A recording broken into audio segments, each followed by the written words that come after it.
What's up,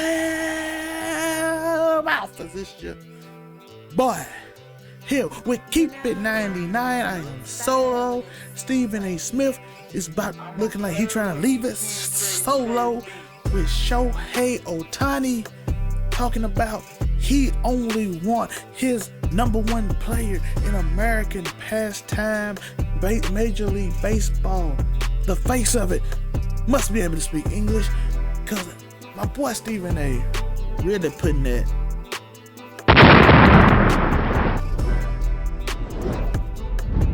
OVR.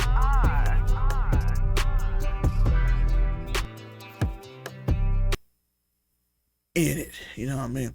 So let's talk about it. Let's go over. We're gonna talk. We're gonna talk for a minute. Let's have this discussion. We gotta have it gotta happen. Stephen A. Smith said something that a lot of people disagree with. He said a lot today that people disagree with. He said a whole bunch of stuff. We're going over the whole list today. We're going over a bunch of stuff. But he said what I said in the intro. He said his American pastime, Major League Baseball, face of the company, face of the league, must be at all times able to speak English, because he can't talk to them because they are important. The media is important. They are valuable. Stephen A. with his horrible analysis of everything thinks he is that important. Forgive me. I went on a rant. That's not about this. Shohei Ohtani, home run threat, starting pitcher for the All-Star game, home run derby. He did well last night. A person that can pitch and hit home runs and hit well, and is an all-star pitcher and hitter.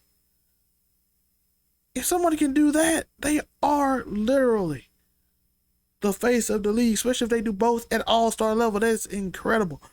So I want to give Shohei Ohtani his credit, his love, his greatness, his aspirations, because he's great. Stephen A., I don't know where he got this idea. I don't know.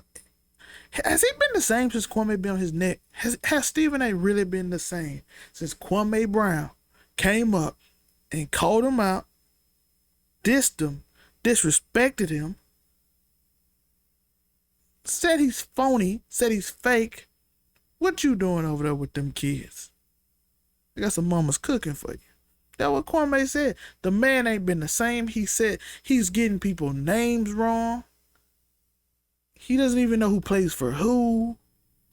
He's dissing whole cities. He dissed Milwaukee, by the way. For the people that don't know that, the people in Milwaukee took offense by him saying he don't want to go to Milwaukee. He'd rather be in the A. He's stirring up trouble. You gotta go biblical. He's stirring up trouble. Up to no good. Not watching the games. By the way, we gotta talk about this too before we go over that. ESPN is wearing that man down. That man is being wore down. That man was at UFC Saturday. He was at the NBA Finals on Monday, and he was back to work at like 7 a.m. on Monday. So he worked Saturday night, Sunday night, and Monday. He was on a private jet, and the private jet looked nice. No lie, the private jet looked amazing. But ain't nobody should be worked that hard. That's why he don't study basketball no more. That's why he's not focused on the NBA or what's going on. He's completely worn out. He's at every game. He's at every big event. ESPN, for some reason, is downsizing everyone. Disney get it together. They are downsizing everything and literally making Ryan Clark cover UFC. At this point, they don't even care about who covers stuff, do they? And no hate to Ryan Clark. I'm happy my brother got a job. He's great. I actually like Ryan Clark. He's one of the few people on ESPN I like. We got to go over there too. That's going to be the third topic. It's going to be, the topic list is going to be at the bottom. But first we talking about Stephen A. Ohtani, how that situation is going down, and how he said he want his best players to speak English and all that weird stuff. Baseball's an international game anyway. Football's the true American pastime, if we're being honest. Baseball more international now. Football is by far the king, and to be honest with you, it's mostly only played in America. Baseball is played everywhere. And it's not the biggest sport. It's probably what, third in this country? So it is what it is. But Stephen A. I'm trying to figure out what okay, let's go. We working it through. We gonna be fair to him. Let's go through his mind. He said we taking it the wrong way. People are taking it wrong. The Asian community is upset. He put up this little fake letter. Like, bro, you're yelling at people, yelling at all these stupid opinions. Just yelling, saying things, and then when you finally apologize, you write a note and then screenshot it and then put it out. What kind of weak sauce is that? But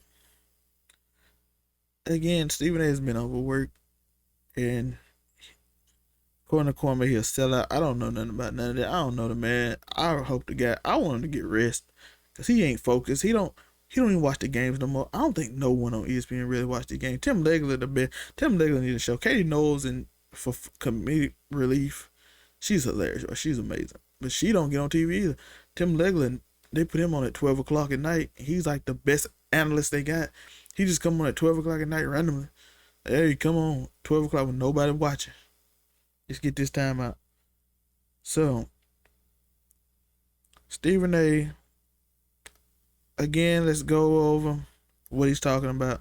Let's break it down. I know I got off track for a minute, but let's break it down. He stated straight up that he thinks it's bad for business. It's bad marketing. That's what he was going for. I know a lot of people got upset. He wasn't doing that political thing. Even though it come off political, can't help that. Because the way he said it was he need to get rich. But he's talking for marketing. You need to have him do commercials. He got to do this. He has to do that. He has to do everything. He got to go through the media. The media is important. You got to do what we want. Man, most people don't care about that no more, bro. We want to see home runs and strikeouts. And he does both. He does both. We don't care. No one cares about doing interviews with Stephen A. Smith. It ain't that important. I know it's shocking to Stephen A. Smith. It's not important. It's not important at all. I know it. It must be shocking to Stephen A. to hear that nobody cares what he has to say. He would probably respond. If he responded to this, he'd be like, millions of people care what I say. Bro, you in a machine, dog. You in the machine, and that machine is dying. And we're going to talk about that after we get through with what we got to talk about next. What we talk about next is Stephen A. got in trouble too. The Nigerian players didn't like the way he took to them on ESPN this morning. Again, he just rambling his mouth he worked all day. I don't know what's wrong with him. He just rambling his mouth again, disrespecting those players. Greg Popovich had the same problem last night, where he came in and said, you're disrespecting these players by like, hey, why are you playing? You're playing against these guys. Nigerian players took offense, and that leads us into this segment. By the way, like and subscribe. Hit that follow button on Anchor Podcast, Google Podcast, Spotify, anywhere you can find podcasts. We are there. So hit that follow button if you're on those. If you're on YouTube, hit that like button, hit that subscribe button. You see my beautiful face. I'm out. We're going to deal with that in a minute. We'll deal with that soon. I ain't at home. I don't have access to the barbers. It's COVID's out. Well, everything's out. So, you know what I'm saying? We're going to chill. But back to the case we're talking about. We're talking about Stephen A. Smith and his comments about Nigerian players who took offense to it, which I'm leading us to the place where I want us to be. Team USA. Team USA lost to Nigeria. Nigeria had some players on the Heat. They had Jaleel Okafor. He didn't even play though. They had a few other good players that's really good. They had some really good players. But that talent is nowhere near the same. Okay, we playing Australia. Australia team I felt like could beat us. But if we played our best, they couldn't. They beat us by 8. That's my problem. They beat us by 8. 2 teams with pro players, no disrespect to them. They are a great player. Our talent level is higher. We're gonna give them their flowers. They are well oiled. They play together. They have a little bit of continuity. Australia has Thibault, Joe Ingles. They hooped. They had I want to say his name right. I don't want to disrespect the man. Agape, he balled out. Nigeria had some good players. Some Miami Heat players. It's that point guard. I can't think of his name right now. I had it written down, but I lost my paper. I don't have my paper. I don't know where it's at. That point guard hooped. He should get a tryout in the NBA. Kid got hard. We saw Australia, Thibault. So these legit teams. I don't think America should be beating them by 40 no more, like Nigeria, and they shouldn't be beating Australia by 28, but they should win. And it exposed something to me. And I thought about this. I'm like, we don't know how to play basketball no more. People are like, oh, they ain't got chemistry. I'm like, no, basketball is in a bad state. I'm looking at the finals. I'm seeing terrible shots taken. Not just by great shot makers. Booker can take those shots. Booker make those shots. But regular players were taking terrible shots. Cutting to the basket when somebody drives is completely out of the game. It's gone. Like, these dudes can't even shoot that well. Like, if Cam Johnson for Phoenix was shooting, or Drew Holiday not Chris Middleton, they can say I didn't shoot.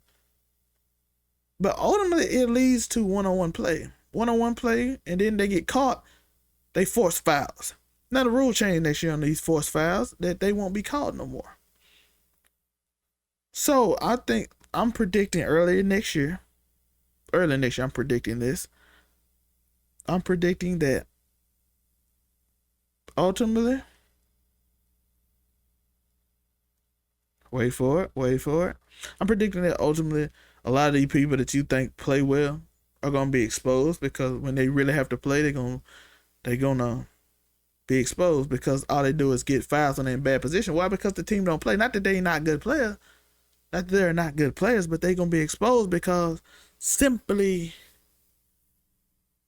it's not enough. It's not enough. What I'm saying, I'm telling you, it's not enough. And what I mean by that is, they took the beauty out of basketball, the ability to cut. I'm watching one team play with all three teams we've seen play, Nigeria, America, and Australia. I can't speak on the other team. They all have good shooters. If you saw Nigeria, I think they shot 60% from the three. Australia shot real well from the three. But they did the same thing America did, except for they was getting easier looks. Why? Because Thibault cuts every play. I watched 76. I'm a 76er fan. I did not see Thibault cut that much this whole season. Is anybody watching the 76ers game with me? I have never seen Thibault cut that much this whole season. He cutting out like 12 layups today. And then once he got in a rhythm, he hit threes. I'm like, Philly, do you see this? I'm watching Philadelphia 76ers. I'm just saying they come off everything. I see Ben Simmons doing the pick and roll cut. They don't pass him the ball. This is not even in the playoffs. This is in the regular season when he was actually trained to score. Therefore, even if you had him in those situations in the season, he would score. But they don't throw. They throw for three. We just jack up threes. And if we're not hitting, we're going to lose. That's what basketball is. If you're cold, anybody can beat you. If you cold, it'll be hard for anybody to beat you. By the way, I'm not talking about anybody. I'm just talking about elite level. Like, if you put an elite level team out there and they just jack up threes, they're going to lose. I'm like, because they don't know how to cut. They can't judge the ball off the rim for a rebound. I sat there and watched Dennis Rodman and Jason Kidd talk about watching somebody rebound for hours and just learning how to judge the ball off the rim. I'm like, I know how to judge the ball off the rim. As a 5'9" person playing point guard, I knew how to judge the ball off the rim because I studied it. I wanted to learn it. It's important. I can't outrun the rebound. I have to know how to box out. They don't know how to box out no more. It shows the flaws in the NBA game. Greg Popovich talked about it. He said it's an ugly game now. Why? Because you got to hit more threes. So he made a team that shot threes. It's not working out because other teams cutting and they don't know how to cut. I saw Durant cut 3 times wide, like good lanes, and he dropped the ball because they're not used to doing it. They're not used to actually playing basketball. People are like, oh, it's chemistry. Chemistry? They don't know how to cut. They all play one-on-one anyway. They take shots on top of 5 people, 3 people. And they'll just pull up on them because they're great. But they don't know how to play basketball. And I'm like, oh.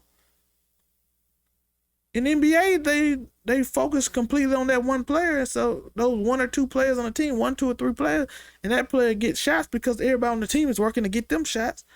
And then you realize that they really don't know how to play basketball like that. And I'm not saying they low IQ basketball players. I'm just saying they never forced to do it. Not that they can't. So when you just put them in a situation where they do it, they never forced to, they be like, what is this? I want to do what I do on my team. That's what players like Chris Paul will come in handy. That's what players like LeBron James will come in handy. If Chris Paul not playing, I don't know how that's going to work. It's going to be tough. That's what players that used to doing the way they play. You see Patty Mills and everybody like, why Patty Mills play so well? He's asked to. He's the scorer of the team for Australia. But they all play around them, but they play as a team, which makes it harder to guard. That's why you see such bad offense at times when you stop the star player, because most people just waiting around the 3-point line. They don't cut. They don't rotate. People are like, oh, that's Steph Curry. If I watch Steph Curry play, Steph Curry is always in constant movement. He has a mid-range. He has a floater game. He has a layup. Steph Curry for the Olympic team would be amazing right now. He's a playmaker. Who's the playmaker on that team? Dame ain't never been a playmaker. That's the difference. That's the one difference separate Dame and Steph Curry.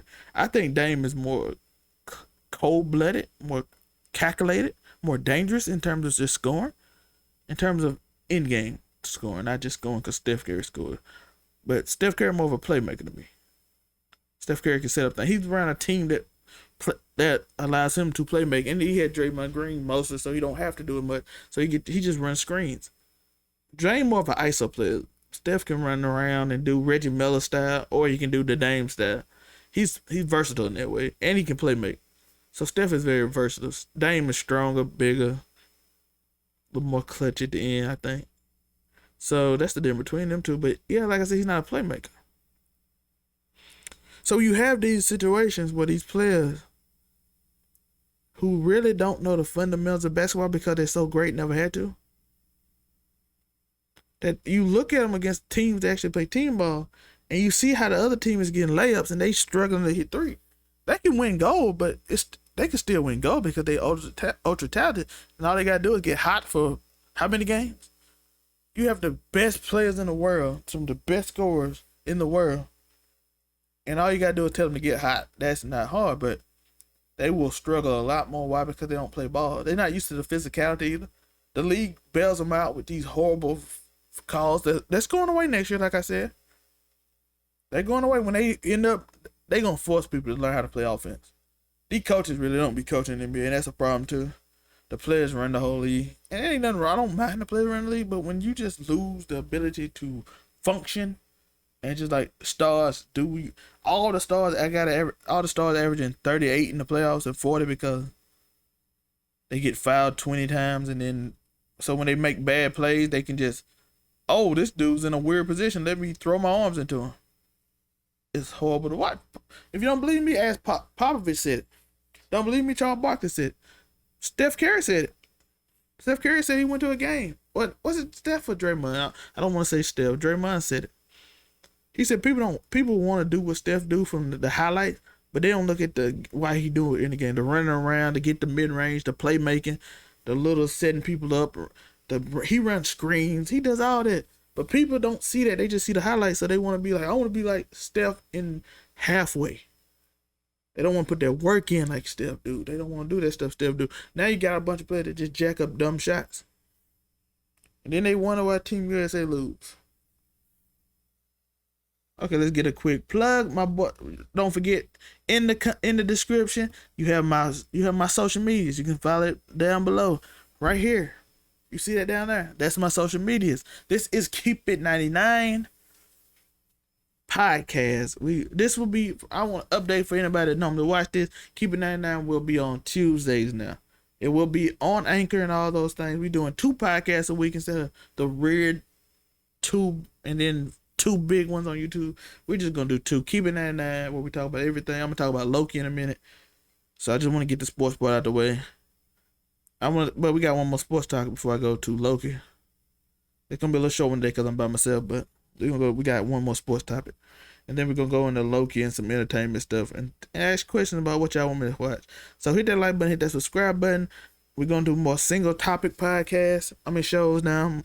So we're going to start focusing more on that for the YouTube channel to help it grow while these and try to get these podcasts growing. You know what I mean? So hit that like button, hit that subscribe button. If you're on one of those said platforms, hit that follow button every Tuesday and Thursday. We're switching from Wednesday. We're going to be on Tuesdays and Thursdays now. So I look forward to that. Instead of Mondays and Wednesdays, we're doing Tuesdays and Thursdays. We're going to be keeping that now. We'll be every Tuesday. It's going to be entertainment. Thursdays will be more. We're going to talk about, it'll still be entertainment stuff, but it's going to be more of a focus group type thing where we focus on topics and talk about real world stuff. While this is just entertainment, sports, keeping that as sports, entertainment, blah, blah, blah. You know what I mean? Then on Monday, we have Monday Morning Quarterback. I pick a topic that we don't talk about on the podcast today. I pick a topic Sunday night, make a video on it, 8 to 10 minutes. And then we got Backseat Gaming Fridays, in which I do the same thing on Friday, probably about gaming more so, because sports, I'm going to talk about sports through the week. We got What's New 99 Sports during the week, What's New 99. So that's a lick. So go follow that YouTube right now if you're on Spotify. Go subscribe right now. We got memberships and all that stuff. It's going to be a good time. We're going to start doing more members only stuff in about September. So if you join now, I started early, but it'll be about September.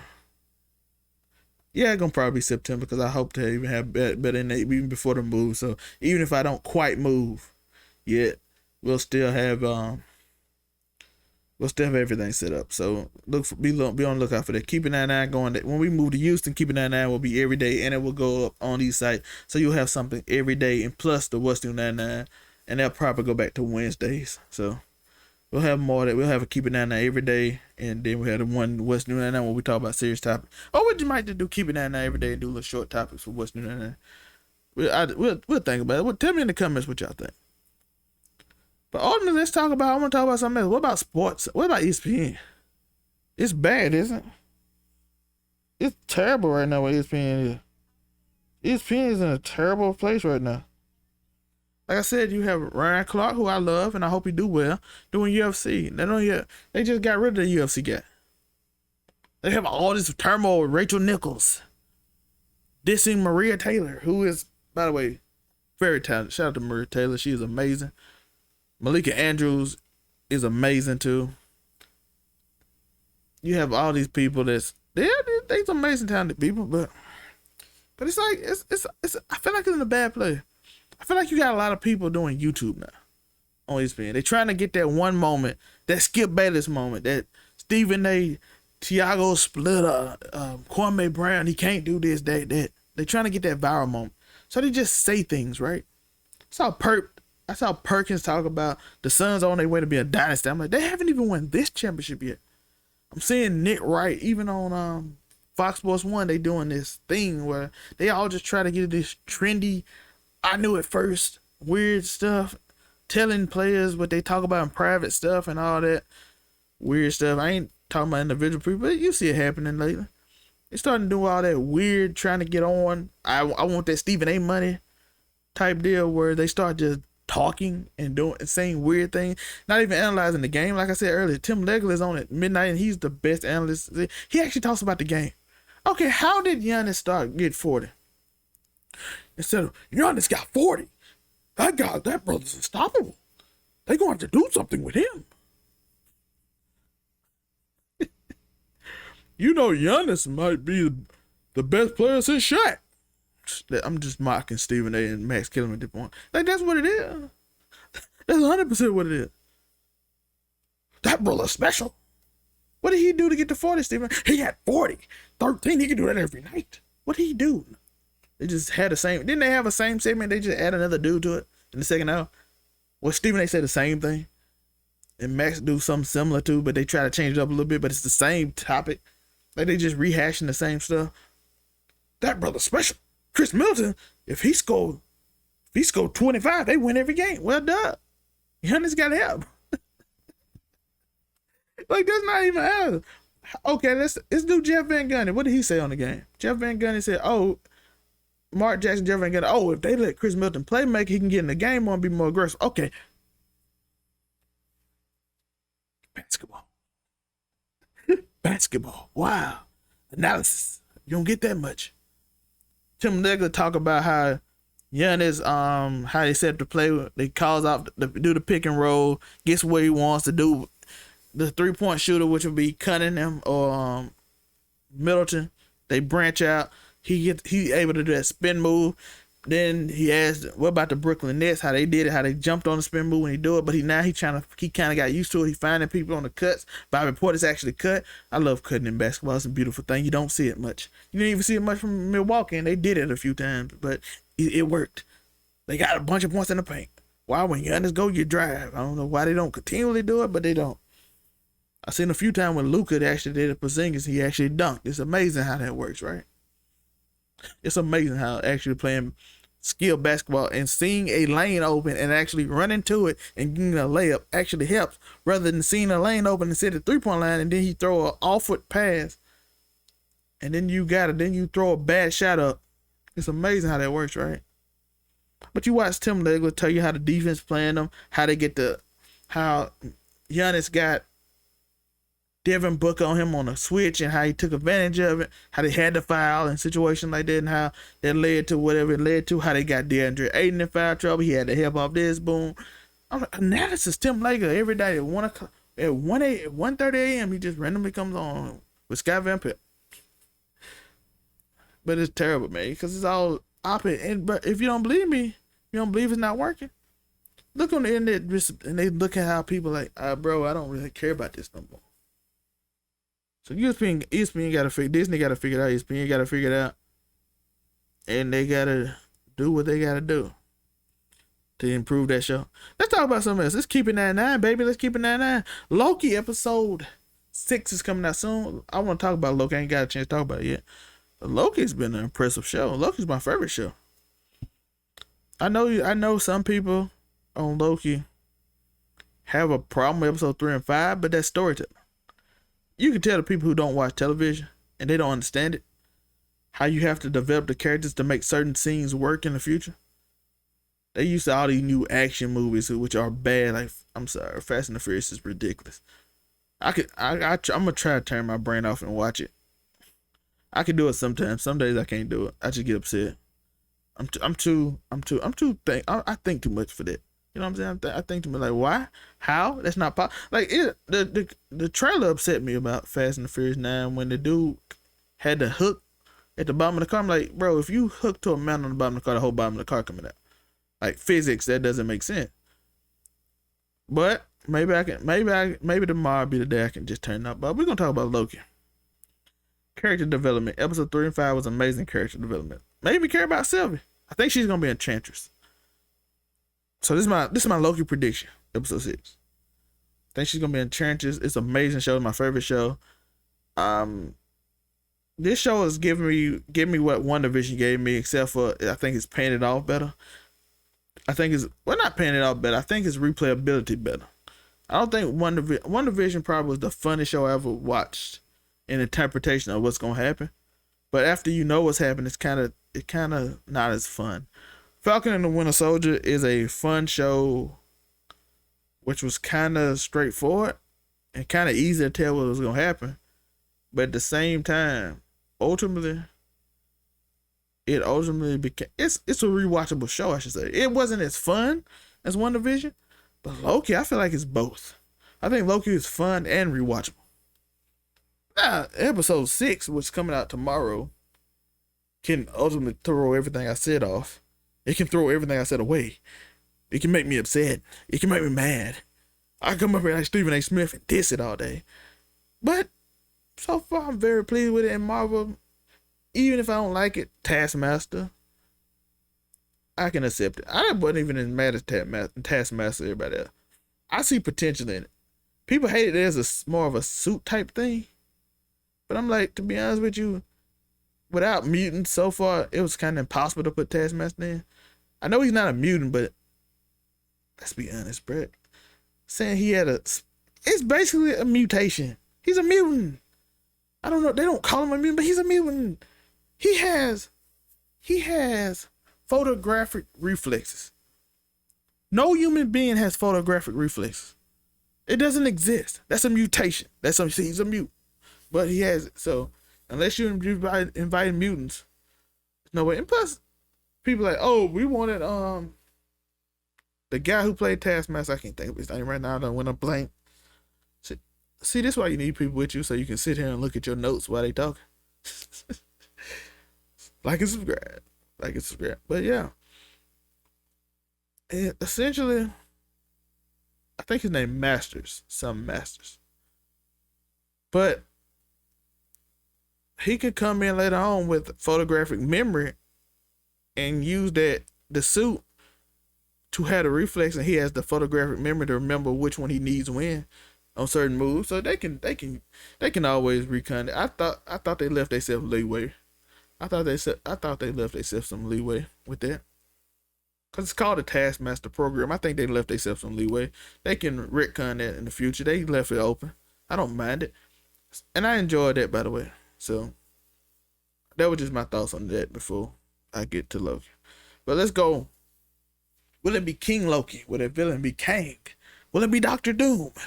Will it be Renslayer playing this? Will it be a new version of Mobius? Is everybody in the TVA Lokis?